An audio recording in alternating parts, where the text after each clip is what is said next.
आज का हमारा जो टॉपिक है that is called spinal cord tract and its anatomy with function. जो स्पाइनल ट्रैक्ट है उसकी एनाटमी क्या है, उसकी फंक्शन क्या है, वो हम डिस्कस करेंगे। ठीक है। आप लोगों को मैंने बताया था कि ट्रैक्ट्स का मतलब होते हैं that's the group of axon bundle. अब वो ट्रैक्ट जो बॉडी से इंफॉर्मेशन ब्रेन को देती है दे आर असेंडिंग ट्रैक्ट्स। उसके अंदर एक है स्पाइनोथैलेमिक ट्रैक्ट जो स्पाइनल कॉर्ड से थैलेमस की तरफ जाएगी, और एक है डोर्सल कॉलम ट्रैक्ट्स। ठीक है। तो spinothalamic and dorsal column they are called ascending tracts, और जो ट्रैक्ट्स असेंडिंग होती है दे स्पेशली कैरी सेंसेशन। और फिर वो ट्रैक्ट्स जो ऊपर हायर सेंटर सेरेब्रल कॉर्टेक्स से इंफॉर्मेशन नीचे बॉडी की तरफ लेके आती है और डिसेंडिंग ट्रैक्ट्स होती है, like the classical example is corticospinal tracts and they are called motor tracts. अब हम डिस्कस करेंगे इसके अंदर जो मेन मेन चीजें हैं वो हम पढ़ेंगे, that will help you everything to remember it. ठीक है जी। अब सबसे पहले देखते हैं स्पाइनोथैलेमिक ट्रैक्ट ये क्या करता है। It can carry pain and temperature. ये आप लोगों को आना चाहिए कि pain and temperature carried by a special tract known as spinothalamic tract। इसमें अब फर्स्ट ऑर्डर न्यूरॉन क्या है, सेकंड ऑर्डर न्यूरॉन और थर्ड ऑर्डर न्यूरॉन क्या होता है। इसकी जो फर्स्ट ऑर्डर न्यूरॉन है ये sensory nerve ending like a गेमा एंड सी फाइबर, ये वो नर्व है जो सेंसेशन कैरी करती है, यहाँ से स्टार्ट होती है and they come and to the spinal cord. तो मतलब अगर आप किसी बॉडी के पार्ट को टच करें तो वहां से जो सेंसेशन लेके जाने वाली नर्व है स्पाइनल कार्ड तक, इसको फर्स्ट ऑर्डर न्यूरॉन कहते हैं। और ये कहाँ पे खत्म होती है, posterior horn of the spinal card. आप लोग को मैंने पहले भी बताया था कि जो स्पाइनल कार्ड है, जो हमने लास्ट टाइम पढ़ा था कि जो बटरफ्लाई शेप अपेयरेंस है, इसकी जो पोस्टीरियर हॉर्न है ये हमारे पास किस में काम आता है, सेंसरी। लेकिन जो एंटीरियर हॉर्न है वेंट्रल, ये हमारे पास वॉलेंट्री मूवमेंट या इसके लिए जो है मोटर ट्रैक के बारे में इंपॉर्टेंट है। अब यहाँ से फिर स्पाइनल कार्ड के अंदर जो फाइबर्स आते हैं they are decussate in spinal cord. Decussate का मतलब होता है क्रॉसिंग ओवर, कि जो स्पाइनल कार्ड डिकसेट होते हैं उसके अंदर ये फाइबर जो लेफ्ट से आते हैं वो राइट पे जाते हैं, राइट से जो आते हैं लेफ्ट पे, एंड देन दे असेंड पेंटालेटरली। अगर एक फाइबर है जो मेरे अपर लिम्ब की पेन टेम्परेचर राइट साइड से लेके आता है, तो स्पाइनल कार्ड के अंदर डिकसेट होके मेरी स्पाइनल कार्ड की राइट साइड पे चली जाती है, और जो लेफ्ट साइड से पेन टेम्परेचर लाती है वो कहाँ पे जाती है, वो फिर राइट साइड पे चली जाती है। तो इसलिए आप लोगों ने याद रखना है कि जो स्पाइनोथैलेमिक ट्रैक्ट है they decussate in the spinal card.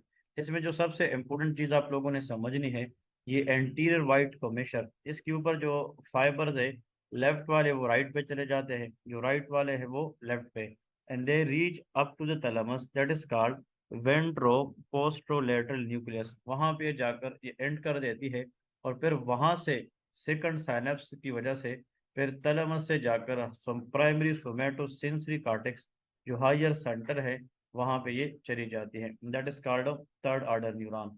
इसका मतलब ये है कि अगर हम बॉडी में बात याद रखें कि ये स्किन है, और यहाँ पे लेके स्पाइनल कार्ड, यहाँ पे क्या है, स्पाइनल कार्ड है। आप लोगों ने एग्जाम में इस तरह याद रखना है, यहाँ पे फिर लिखे thalamus. Thalamus is a relay centre for many sensory function except olfaction, कि वो थैलेमस में नहीं जाती, और यहाँ पे लेके हायर सेंटर। अब सवाल ये है कि वो फाइबर जो स्किन से इंफॉर्मेशन लेते हैं स्पाइनल कार्ड तक जाते हैं, they are called first order neuron. ये कौन से होते हैं, फर्स्ट ऑर्डर। फिर स्पाइनल कार्ड से थैलेमस तक लेके जाने वाले they are called second order neuron, और थैलेमस से फिर higher centre that is called third order neuron. कि जो सेंसरी ट्रैक्ट होता है असेंडिंग ट्रैक्ट, वो तीन ऑर्डर या थ्री ऑर्डर न्यूरॉन के ऊपर काम करती है, ये पता होना चाहिए। अब एग्जाम के अंदर आ जाए कि एक डिजीज है जिसको हम कहते हैं सेरिंगोमाइलिया। सेरिंगोमाइलिया के अंदर हमेशा ये जो एंटीरियर कोमिशर है उसके ऊपर जो स्पाइनोथैलेमिक ट्रैक्ट है ये डैमेज हो जाता है, क्योंकि सेरिंग्स का मतलब होते है केविटी, माइलिया का मतलब स्पाइनल कार्ड। तो स्पाइनल कार्ड के अंदर एक एबनॉर्मल केविटी बनती है जिसमें ये ट्रैक डैमेज होता है, इसलिए सेरिंगोमाइलिया के अंदर there is a loss of pain and temperature sensation. Just remember कि which tract is defective in syringomyelia, that is called a spinothalamic tract। ठीक है जी, ये इंपॉर्टेंट चीज है जो आप लोगों को आनी चाहिए। फिर इसके बाद है डॉर्सल कॉलम ट्रैक्ट। ये क्या करता है, pressure, vibration, fine touch and proprioception, they are carried by dorsal column tract sensory nerve ending, ये सूडो यूनिपोलर न्यूरॉन से इंफॉर्मेशन लेती है, ये भी स्पाइनल कार्ड। लेकिन जो लेफ्ट साइड से वाइब्रेशन प्रेशर, इसकी जो फाइबर्स है जब ये स्पाइनल कार्ड में आती है तो फिर ये एक दूसरे के ऊपर डिकसेट नहीं करती, क्रॉस नहीं करती, दे गोज एप्सिलेटरली सेम साइड पे। और जब ये स्पाइनल कार्ड से ऊपर जाती है तो फिर they reach into the medulla, और जो मेडुला ओब्लांगेटा है इसके अंदर ये क्या करती है, डिकसेट। अगर हम इसकी छोटी सी डायग्राम के जरिए थोड़ा सा समझने की कोशिश करें, this cord the brain stem, mid brain, pons and medulla, and that is called the spinal cord. अगर ये फाइबर यहाँ से, ये मेरा लेफ्ट साइड है, और इमेजिन करें ये मेरा राइट साइड है, अगर एक फाइबर यहाँ से आ रही है तो स्पाइनल कार्ड के अंदर सेम साइड पे ऊपर जाएगी, और अगर एक फाइबर यहाँ से आएगी तो राइट साइड के ऊपर इस तरह जाएगी। So those fibre which present in dorsal column track, they when reach to spinal cord they will go as it is apsilaterally, when they reach to the medulla तो फिर यहाँ पे ये एक दूसरे को फिर क्रॉस करती है, सो दैट इज कॉल्ड डिकसेशन। तो स्पाइनोथैलेमिक ट्रैक की जो डिकसेशन है वो स्पाइनल कार्ड के अंदर होती है डिकसेशन, लेकिन जो डोर्सल कॉलम ट्रैक्ट है उसकी डिकसेशन कहाँ पे होती है, मेडुला के अंदर होती है। लेकिन जो प्रेशर, टच, वाइब्रेशन, इसके फाइबर अगर हम फॉर एग्जांपल अपर लिम्ब से लाएंगे तो फिर स्पाइनल कार्ड के अंदर ये न्यूक्लियस क्यूनियटस में जाएगी, और अगर इसने लोअर लिम्ब से लाने हैं तो ये न्यूक्लियस ग्रेसिलस में जाएगी। ठीक है जी, तो that is very very important to know. और सेम जो है इसका जो मंजिल है वो एग्जैक्टली लाइक स्पाइनोथैलेमिक ट्रैक है, ये भी जनाब थैलेमस के जाकर वेंट्रो पोस्टोलेटरल न्यूक्लियस में जाएगी, and then reach to primary somatosensory cortex. तो दो बातें, जो स्पाइनोथैलेमिक ट्रैक है उसकी फर्स्ट ऑर्डर न्यूरॉन स्किन से नर्व एंडिंग से स्पाइनल कार्ड है, और फिर सेकंड ऑर्डर न्यूरॉन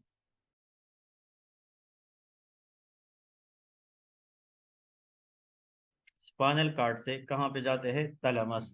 लेकिन है वो स्किन से जनाब हमारे पास थैलेमस है, और जो थैलेमस है इसके बाद तो जो मेडुला है, मेडुला से सेकंड ऑर्डर, फिर थैलेमस से, थैलेमस से फिर प्राइमरी सोमैटो सेंसरी। लेकिन जो डिकसेशन है स्पाइनो थैलेमस की वो स्पाइनल कार्ड में होती है, और जो डिकसेशन हमारे पास डॉर्सल कॉलम की है वो मेडुला के अंदर होती है। And this is the key difference between this to.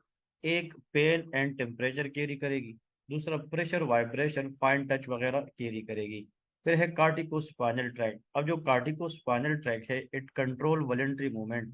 इसमें दो चीजें हैं, अगर यहाँ पे जैसे सेरेब्रल कार्टेक्स, और यहाँ से फिर यहाँ पे न्यूरॉन है, और यहाँ से स्टार्ट होकर न्यूरॉन नीचे जाता है स्पाइनल कार्ड में, और यहाँ पे लेके इफेक्टर एरिया, ये वो एरिया है जहाँ पे न्यूरॉन ने आकर हमें इफेक्ट शो करना है। तो वो न्यूरॉन जो कार्टेक्स से स्टार्ट हो जाए नीचे स्पाइनल कार्ड में जाए, और स्पाइनल कार्ड से फिर दूसरा न्यूरॉन स्टार्ट होकर इफेक्टर आर्गन पे जाए, तो वो न्यूरॉन जो कार्टेक्स से स्पाइनल कार्ड पे नीचे आए ये अपर मोटर न्यूरॉन है, और जो यहाँ से फिर स्पाइनल कार्ड से इफेक्टर आर्गन पे जाए तो इसको लोअर मोटर न्यूरॉन कहते हैं। तो upper motor neuron and lower motor neuron ये इस पे काम करते हैं। Upper motor neuron they reach and to the what answer is spinal cord. लेकिन अगर यहाँ से लेफ्ट साइड से फाइबर नीचे आ रही है और राइट साइड से भी फाइबर नीचे, तो they decussate at the level of pyramidal area of the medulla. तो मेडुला के अंदर एक स्पेशल एरिया है जिसको पिरामिडल कहते हैं, और इस पिरामिड के ऊपर जो फाइबर है वो राइट के लेफ्ट पे जाएंगे, लेफ्ट के राइट पे जाएंगे, इसलिए कार्टिकोस्पाइनल ट्रैक को हम पिरामिडल ट्रैक या पिरामिडल डिकसेशन ट्रैक भी उसको हम कह सकते हैं। और जो फाइबर राइट के थे वो लेफ्ट पे जाएंगे, लेफ्ट वाले राइट पे जाएंगे, so they will descend contralaterally and they eventually reach into the anterior horn। तो जो फाइबर कार्टेक्स से लेके स्पाइनल कार्ड के एंटीरियर हॉर्न तक आते हैं they are upper motor neuron, और वो फाइबर जो एंटीरियर हॉर्न से स्टार्ट होके इफेक्टर आर्गन तक जाते हैं तो उसको हम लोअर मोटर न्यूरॉन कहते हैं। ठीक है जी, ये चीज़ आप लोग को समझनी है जो मोस्ट इम्पोर्टेंट। और ये फिर न्यूरोमस्कुलर जंक्शन में जाके उस एरिया के अंदर जो मसल्स है उनको फिर क्या करती हैं, मतलब कंट्रोल करती हैं। So these are the classical point कि आप लोग को सिर्फ इन ट्रैक्स के बारे में ये पता हो कि ये कैरी क्या करते हैं और इसने आगे बॉडी के अंदर करना क्या है, that is more than enough to understand. इसमें जस्ट आप लोगों ने याद रखना है कि यहाँ से अगर एक न्यूरॉन स्टार्ट हो जाए और डॉर्सल कॉलम में जाए, ये क्या है, फर्स्ट ऑर्डर न्यूरॉन है। फिर स्पाइनल कार्ड से ऊपर थैलेमस, वीपीएल, वेंट्रोपोस्टरोलैटरल न्यूक्लियस तक ये सेकंड ऑर्डर है। और यहाँ से फिर प्राइमरी सोमेटो सेंसरी एरिया, इसको हम थर्ड ऑर्डर कहते हैं। तो फर्स्ट ऑर्डर, फिर second order and third order. तो ये स्पाइनोथैलेमस की बात करूंगा। अगर हम डॉर्सल कॉलम की बात करें तो उसमें फर्स्ट ऑर्डर यहाँ से स्टार्ट होता है, effector area, sensory area and reach and to the medulla. इसमें फर्स्ट ऑर्डर स्पाइनल कॉर्ड पे खत्म होती है, इसमें मेडुला में जाती है, और सेकंड ऑर्डर सेम यहाँ से फिर जाके thalamus and then up to the higher centre. लेकिन जो प्राइमरी मोटर कार्टेक्स है, यहाँ से जो न्यूरॉन स्टार्ट होता है, फिर यहाँ से अगर ये लेफ्ट साइड है तो फिर decussate in the medulla on opposite side but reaches and to the anterior horn, that is called upper motor neuron. ये क्या है? Upper motor neuron. और फिर यहाँ से जो स्पाइनल कॉर्ड लीव करके कहाँ पे जाएगी? Neuromuscular junction effector organ, that is called lower motor neuron. ठीक है, तो इसमें क्वेश्चन जरूर आता है कि डॉर्सल कॉलम की अपर मोटर न्यूरॉन किधर है। और फिर हमारे पास स्पाइनोथैलेमस, इसकी first order, second order, third order, ये कहाँ से कहाँ तक गई है, everything should be on finger tips, ये हमें आना चाहिए। फिर क्रेनियल रिफ्लेक्सेस है, like reflex count up in order, like Achilles tendon reflex in the lower limb, ये S1 S2 है। फिर पटेलर रिफ्लेक्स ये L2 से लेके L4 है। तो इसका मतलब ये है कि दिस वन इज इम्पोर्टेंट, इसको मैं इम्पोर्टेंट लिखता हूँ। Patellar reflex is important. फिर बाइसेप एंड ब्रेकियोरेडियलिस ये C5 C6 है। और tricep reflex C6 C7 and C8 है। तो आप लोगों ने जस्ट इतना याद रखना है कि जो रिफ्लेक्सेस है ये हम इसलिए चेक करते हैं कि हमें ये पता हो कि how the muscle is working, how the strength of the muscle is. फिर इसके बाद क्रीमेस्टेरिक रिफ्लेक्स, इसमें जो है L1 L2 है। और दूसरी बात यह है कि anal wink reflex, like that is called wink glare, like we can check pudendal nerve, वो S3 S4 है। क्योंकि जो पुडेंडल नर्व है ये फीकल इनकॉन्टिनेंस और जो यूरिनरी इनकॉन्टिनेंस है उसको प्रिवेंट करती है। तो तीन रिफ्लेक्सेस बता रहा हूँ, इनमें से एक क्वेश्चन आप लोगों को इंशाल्लाह on the day of FCPS या एनी टाइप ऑफ एग्जाम आप लोगों को मिल सकती है। Achilles tendon reflex is important, patellar reflex and cremasteric reflex. ठीक है जी। फिर है प्रिमेटिव रिफ्लेक्सेस, जो रिफ्लेक्सेस बच्चों में होते हैं बहुत मतलब अर्ली स्टेजेस में। CNS reflexes that present in healthy infant but are absent in neurologically intact adults. इसका मतलब यह है कि वो रिफ्लेक्सेस जो अर्ली लाइफ के अंदर बच्चों में पीडियाट्रिक एजेस के अंदर होती है, लेकिन विद द एज वो फिर डिसअपेयर हो जाती है। और उसका डिसअपेयर होना दैट इज नॉर्मल, उसको हम कहते हैं प्रिमिटिव रिफ्लेक्सेस। अब इसमें normally disappear within first year of life, these primitive reflexes are inhibited by a mature developing frontal lobe.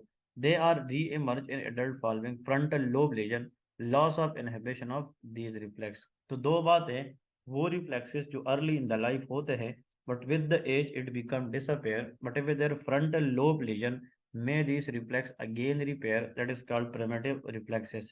First is moro reflex, that is hang on for life reflex, abduct extend arm when startled and then draw together। मतलब ये है कि hang on for life reflex, very easy, इसको हम कहते हैं Moro reflex.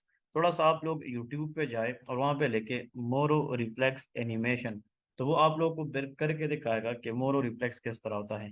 फिर है rooting reflex, movement of head toward one side, if cheek और mouth stroke like nipple seeking, ये बच्चों में होता है। Suckling reflex, suckling response when roof of the mouth is touch.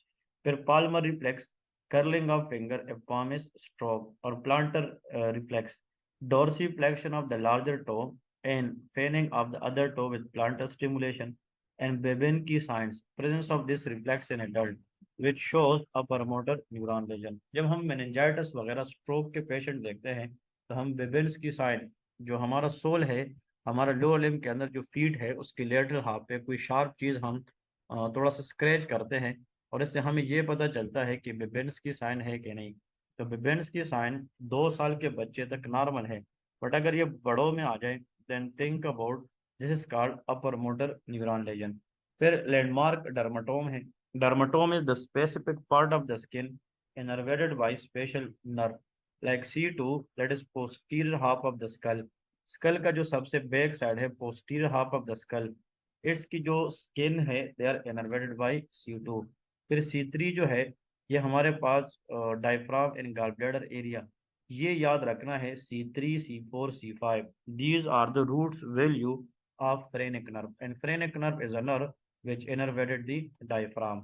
फिर C4 lower collar shirt, C6 thumb up sign, very very important, कि अगर आप लोग कोई कहे कि यार थंब अप करें, ये जो पोलिस फिंगर है, थंब है, इसको अप करें, तो थंब अप फिंगर जो है द मोस्ट इम्पोर्टेंट वन, ये हमारे पास क्या है, ये C6 है। T4 mean at the nipple, T4 at tit4, that is nipple area, T7 that is the fight process, T10 is very important, umbilicus and button area, because right iliac fossa pain appendicitis के अंदर पेरा umbilical reason पे इसलिए जाता है क्योंकि the same both area innervated by T10। तो याद रखना है L1, L mean ligament one inguinal ligament, और L4 इंक्लूड दी नी कैप। तो मतलब आप लोग इसको जस्ट रीड करेंगे, इसमें कोई रटने वाली चीज या इस तरह मतलब समझाने वाली चीज है नहीं, तो आप लोग इसको सही तरीके से एक दफा देखेंगे कि कौन कौन से। और आप लोग को ये बताया था कि sensation of penile and anal zone like pudendal nerve S2 S3 and S4। और आप लोग को ये तो पता है, अब कौन कौन से इंपोर्टेंट है, आप लोगों ने C3 C4 C5 याद रखने, फ्रीनिक नर्व पर डायफ्राम, हम कहते हैं C3 4 5 keep the diaphragm alive, ठीक है, ये फ्रीनिक नर्व इनर्वेशन है। फिर C6 थंब अप, जिस तरह सेक्स होता है, T4 is T4 T10 पैराम्बिलिकल and S2 S3 S4, ये एनल एरिया को जाता है और इसके जरिए पुडेंडल नर्व स्टिमुलेशन होती है जो हमारे पास क्या करता है, यूरिनरी इनकॉन्टिनेंस और इस तरह की सिम्टम्स को प्रिवेंट करता है। फिर है इसके बाद the next one, common brain lesion. अब ब्रेन के अंदर जो कॉमन लीजन्स हैं उसको हम डिस्कस करेंगे। तो उसमें सबसे पहले prefrontal cortex, frontal lobe syndrome, disinhibition, hyperphagia, excessive pattern of eating, impulsivity, loss of empathy, impaired executive function, e-kinetic mutism seen in frontotemporal dementia. A condition characterized by frontal lobe damage, it will lead to behavior problems like hyperphagia, impaired executive function, disinhibition. फिर frontal eye field होता है, eye look downward, brain lesion, away from the side of hemiplegia seen in middle cerebral artery stroke. We'll discuss it, just wait for it, ये आने वाला है। फिर paramedian pontine reticular formation, eye look away from the brain lesion toward the side of hemiplegia. Dominant parietal cortex, इसमें Gerstmann syndrome, याद रखे exam के अंदर आता है। What is Gerstmann syndrome? It is characterized by agraphia, patient can not able to draw something, acalculia, finger agnosia and left right disorientation. इसमें जो सबसे इम्पोर्टेंट चीज है, इसमें 3 A है, मतलब इसको हम कहते हैं ट्रिपल ए, इसको ट्राइएड ऑफ ए भी कहते हैं। तो आप लोगों ने याद रखना है द मोस्ट इम्पोर्टेंट पॉइंट कि जो हमारे पास गर्स्टमैन सिंड्रोम है, इसमें जो क्लासिकल सिम्टम्स आते हैं वो 3 हैं, ए ग्राफिया और ए कैलक्यूलिया। इसके अंदर जो कैलक्यूलिया है, आप लोग कहेंगे कि यह क्या है, it is the loss of ability to do simple calculation. इनको अगर आप कहें 2+3 क्या होता है, 4+5 क्या होता है, इनको नहीं पता, सिंपल कैलकुलेशन ना करना, दैट इज ए कैलकुलिया, और फिर एग्नोसिया होता है, ठीक है। तो ये गर्स्टमैन सिंड्रोम है। नॉन डोमिनेंट पैराइटल लोब, इसमें hemi spatial neglect syndrome, agnosia of contralateral side of the world but not important. Basal ganglia is very important, it is the part of forebrain, deeper part of the forebrain. ये tremor एड्रेस, पूरिया, athetosis, ये Parkinson disease में effect होती है, Huntington disease में, especially rheumatic fever के अंदर भी ये डैमेज होती हैं। अब ये जो है सब थैलेमिक न्यूक्लियाई, इसके क्वेश्चन आते हैं। हीमी बिलिस्मस, हीमी मीन हाफ, कि एक हाफ ऑफ द बॉडी चाहे अपर लिम्ब या लोअर लिम्ब, उसमें इनवॉलेंट्री मूवमेंट होती है, ट्रेमर्स होती है। Involuntary tremors are movement in one half of the body, अगर वो लेफ्ट पे है तो उसकी सब थैलेमिक न्यूक्लियस राइट की डैमेज होगी क्योंकि that is contralateral.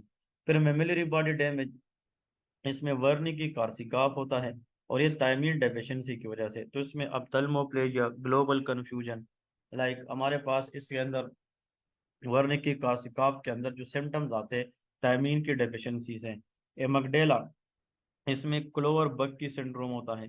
डिसइनहिबिशन, again hyperphagia, hypersexuality, hyperorality and seen in HSV encephalitis, that is called herpes simplex 1 virus encephalitis, क्योंकि जो herpes simplex 1 है वो मेनिंजाइटिस और इंसेफेलाइटिस दोनों कराती है। ठीक है जी। तो इसके बारे में आप लोगों को याद रखना है कि क्लोवी-बग्गी सिंड्रोम ये किसका डैमेज है, दैट इज एमेगडेला, और एचएसवी वायरस इन्फेक्शन में होता है, characterized by hyperphagia, hyperorality and hyper sexuality.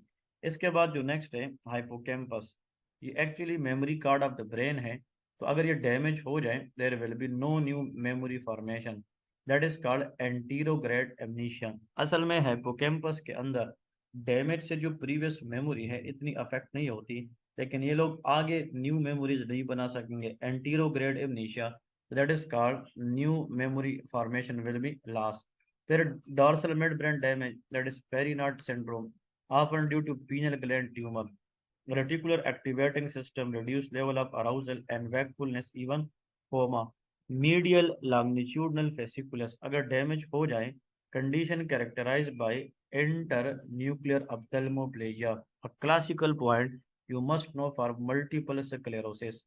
Multiple sclerosis is an immune-mediated T-cell damage of the brain in oligodendrocyte characterized by, मतलब इसमें जो अक्यूलर प्रॉब्लम है ये मीडियल लॉन्गिट्यूडिनल फेसिकुलस में होता है, and this disease has a high chance of relapse. फिर cerebellar hemisphere damage, intention tremor, limb ataxia, loss of balance, ये सारा आता है। और लेटरली अगर डैमेज हो जाए तो lateral limb will be affected. फिर इसके बाद सेरिबेलर वर्मस, एक्चुअली ये हम सेरेब्रम की बात नहीं करते, सेरिबेलम की करते। जो सेरिबेलम है, याद रखना है, इसकी जो कार्टेक्स है इनके दरमियान वाली पार्ट को हम वर्मिस कहते हैं। अगर वो डैमेज हो जाए that will lead to central located to central body. Its mean कि अगर सेरिबेलर कार्टेक्स साइड्स पे अफेक्ट हो जाए तो फिर अपर लिम्ब लोअर लिम्ब पे बात जाएगी। और अगर वर्मिस पार्ट जो सेरिबेलर कार्टेक्स के दरमियान वाला पार्ट है सेंट्रल, वो डैमेज हो जाए तो फिर सेंट्रल प्रॉब्लम के अंदर जनाब क्या होगी, एम्बेलेंस हो जाएगी। ठीक है जी। तो ये इसके जनाब मेन मेन पॉइंट्स आप लोगों ने इसके साथ याद रखने हैं। फिर इसके बाद जो नेक्स्ट दो कंडीशन है, दैट इज कार्ड, इस बंदे को अगर आप लोग देखते हैं, इसके जो अपर लिम्ब है दे आर फ्लेक्स, ये क्या होते हैं, फ्लेक्स। इसको कहते हैं फ्लेक्सर पोस्चरिंग या डी कार्टिकेट। और अगर आप लोग इसको देखें तो इसके दोनों हाथ एक्सटेंड है, extensor posturing is called decerebrate. तो आप लोगों ने याद रखना है कि ऐसा पोस्चर जिसमें बंदे की दोनों हाथ फ्लेक्स हो वो डी कार्टिकेट है, और जिसमें बंदे के दोनों हाथ एक्सटेंड हो उसको हम डी सेरेब्रेट कहते हैं। इसमें साइट ऑफ लीजन कहाँ पे होते हैं, above the red nucleus of an cerebral cortex. जो हायर सेंटर है सेरिब्रम, उसके अंदर प्रॉब्लम होने से, मतलब decorticate position between red and vestibular nuclei, especially in the midbrain, it is a part of brain stem. तो decorticate जो lesion है वो एबव द ब्रेन स्टेम है, decerebrate within the brain stem है। इसमें जो tract involve होते हैं, रूब्रो spinal tract and vestibulospinal tract, और इसमें वेस्टिबुलो स्पाइनल ट्रैक्ट। इसमें प्रेजेंटेशन किस तरह का था patient, upper limb flexion, very very important. इसमें अपर लिम्ब तो फ्लेक्स है बट लोअर लिम्ब एक्सटेंशन। इसमें लोअर लिम्ब भी एक्सटेंड है, अपर लिम्ब भी, so upper and lower limb extension. Actually इसमें याद रखें your hand are near to the heart. It's mean के जो हाथ है अगर आप हार्ट के साथ मिलाए, इसका मतलब ये है, दैट्स मीन के you are flexing your hand, and that is not that much dangerous condition like decerebrate, it has a very very worse prognosis.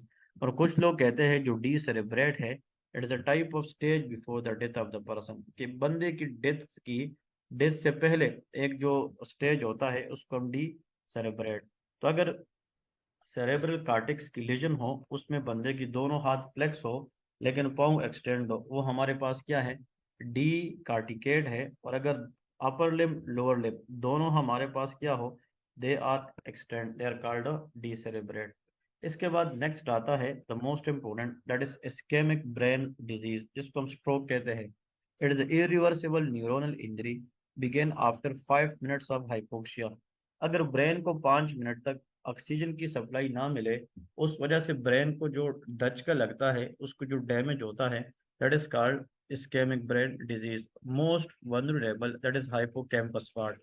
इसमें new cortex cerebellum like Purkinje cell is a part of cerebellum, watershed area, that is hippocampus. तो आप लोगों ने याद रखना है कि these are the areas which is most vulnerable for the hypoxic stroke. Actually अगर एक पेशेंट है वो फालज के अटैक में पैरालाइज कंडीशन में ले आए, what is the first step you have to do being a doctor, in the investigation, that is non-contrast CT scan to exclude hemorrhage before TPA can be given. जो tissue plasminogen activator है उससे पहले पहले हम non contrast CT scan करते हैं, इसीलिए ताकि हमें ये पता हो कि फालिज का जो वजह है वो हिमरेज तो नहीं है। CT detect ischemic changes in 6 to 24 hours. Diffusion varied MRI can detect ischemia within 3 to 30 minutes. अब सवाल ये है कि हम MRI इसलिए जल्दी नहीं करते, एक तो कॉस्ट इफेक्टिव है, दूसरा it is take longer time, तो हम इसलिए CT स्कैन करते हैं ताकि हम जल्दी भी इंफॉर्मेशन ले और पेशेंट को भी ट्रीट कर सके। अब टाइम सेंस इस्केमिक इवेंट ये बहुत इंपॉर्टेंट है कि अगर एक बंदा है उसको स्ट्रोक हुआ है और उस पर 12 से 24 घंटे गुजर चुके हैं, तो वहां पे ब्रेन में eosinophilic cytoplasm pyknotic nuclei that is called red neuron, फिर इसके बाद 24 घंटे के बाद वहां पे सेल डेथ शुरू हो जाएगा, और जब सेल डेथ होगा वहां पे इन्फ्लेमेटरी सेल जाएंगे, तो नेक्रोसिस एंड न्यूट्रोफिल, और वो नेक्रोसिस जो ब्रेन के अंदर होती है इसको कहते हैं लिक्विफैक्टिव नेक्रोसिस। फिर इसके बाद 3 से 5 दिनों में मैक्रोफेज आएगी, which is the macrophage of the brain is microglia, जो वहाँ पे डिब्रीज है, सेलुलर अनवांटेड सब्सटेंसेस है, उनको क्लियर करेगी। और फिर 1 to 2 वीक में क्या होगी, रिएक्टिव ग्लाइकोलाइसिस, जो एस्ट्रोसाइट है ये डैमेज न्यूरॉन को रिपेयर करने की कोशिश करेगी, वस्कुलर प्रोलिफरेशन होगी, एंजियोजेनेसिस होगी, और वहाँ पे स्कार बनेगी which is more then 2 weeks. तो मतलब एक बंदा अगर किसी भी जिंदगी के मोड़ पे उसको स्ट्रोक हुआ है और खुदा ना खास्ता उसको दोबारा भी ऐसा कुछ हो जाए, तो डॉक्टर को पता चलता है कि उसको एक दफा स्ट्रोक पहले भी हुआ है, क्योंकि वहां पे स्कार बनता है। So which of the following necrosis is commonly seen in the brain, that is called a liquefactive necrosis, and in which time the macrophages of the brain will come to play part, that is 3 to 5 days। तो आप लोगों को समझ आ चुकी होगी, इंशाल्लाह next lecture के अंदर हम एक्सट्रीम स्ट्रोक को डिस्कस करेंगे इन डिटेल। जज़ाकल्लाह, अल्लाह हाफिज़।